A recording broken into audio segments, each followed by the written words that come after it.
So I'm going to tell you this, okay? Because I could feel that Hutch isn't doing well. And I'm seeing him laying up in a hospital bed or a nursing home bed or something. His health, he's slipping away. And he's calling out for me. He's saying he misses me. And I want you to give him a message.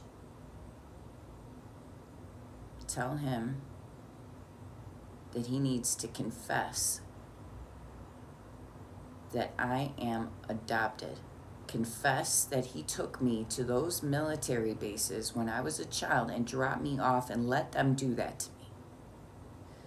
And then you tell him to surrender his life to Jesus, his soul, to go to Jesus, and I bid him adieu kindly. But he needs to do that.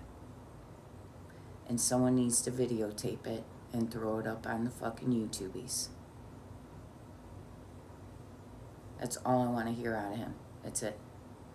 You know, every time he's been vulnerable or in trouble, he turns to me. This is nothing new. This is nothing new.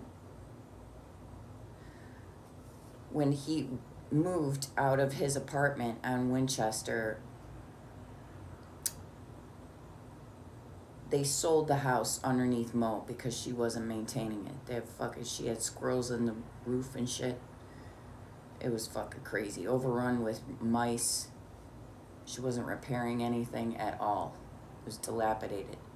So her stepchildren each owned that house. Or they all owned it together. And they got together and said, we're selling it and we're the majority.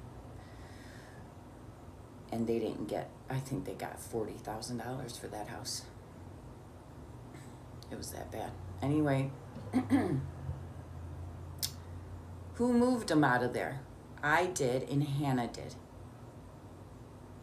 We did. She was a kid too, but she's strong. We fucking moved him out of there. And he was a hoarder. So it was a goddamn nightmare. That was an all-day thing. He couldn't do anything because of his knee. And Hannah and I single-handedly moved him. All of his shit. All of it.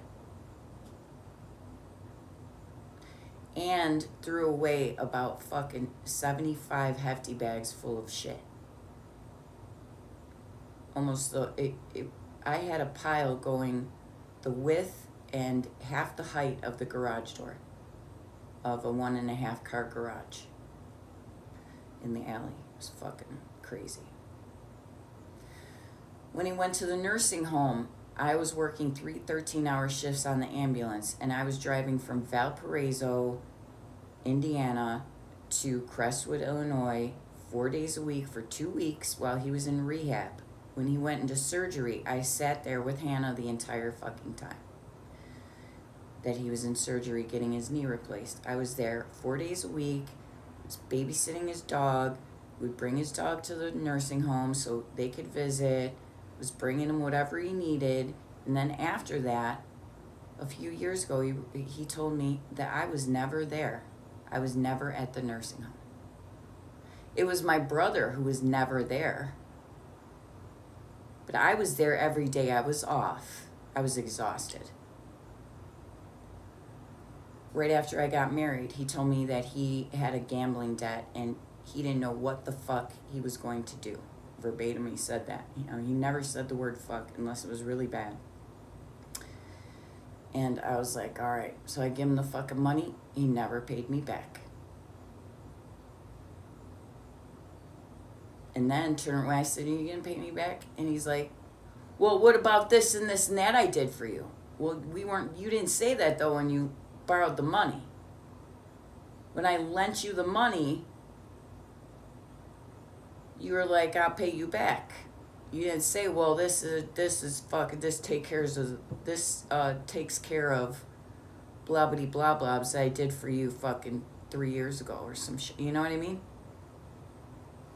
I didn't owe him any fucking money. But he was talking about favors he's done for me, you know? Oh, So this is nothing new. Whenever he's in trouble or he feels most vulnerable, he wants me to fucking be the caretaker. But then he kicks me to the curb right after that, like fucking devalues me right after. But he's real nice when I'm doing something for him, though, you know? Oh, but God forbid you ask him for anything, dude. He drove me to the chiropractor. My fucking disc popped out in my back. It's my scoliosis. Oh my gosh. Was that, I don't know if that has ever happened to any of you, but it is excruciatingly painful. It wasn't bulging, it was out. I couldn't move. I was drooling from pain. It was that bad.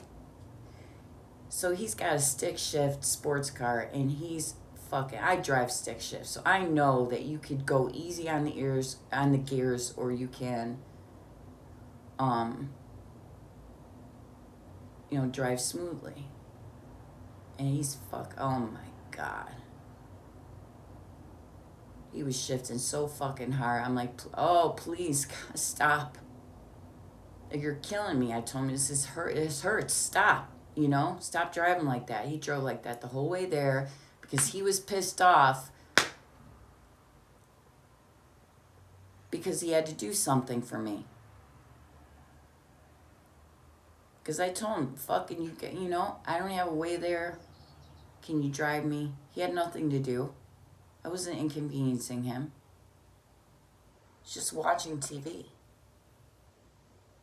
Like, well, don't fucking ask me for shit then. And then he's like, all right, fine, I'll fucking do it. And then,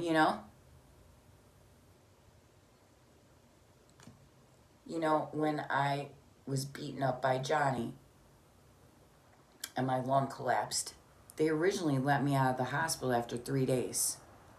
I went home. Johnny abandoned me. I wasn't supposed to lift over 5 pounds.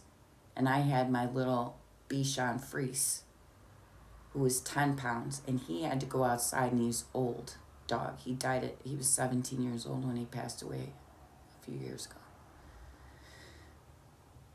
He was my mom's dog, originally. He abandoned me, fucking took off, wouldn't answer his phone or anything. There was nobody here, and I had to take the dog out. And my lung collapsed again. So my dad drove me to the hospital. I'm not going to say my dad anymore. Hutch drove me to the hospital. And again, was driving so fucking rough. And you know what he did? He dumped me at the fucking front door. He wouldn't even come in there. He did not even come in there with me. He dumped me at the front door. I said my lung collapsed. They ran at me with the wheelchair. And ran with me into the ER with me in the wheelchair. The nurse did. She was awesome. She was a really good nurse. Yeah, this motherfucker dumped me at the front door. And now he wants to say, I miss my little girl. Listen up. You fucking tell him what I told you to tell him. All right? And that's all I want to hear. Record it, Or if he wants to confess to me, I will go there with my phone and I will record it. And I'll tell him, okay, then, go to Jesus. And I'll leave, and that'll be the end of that.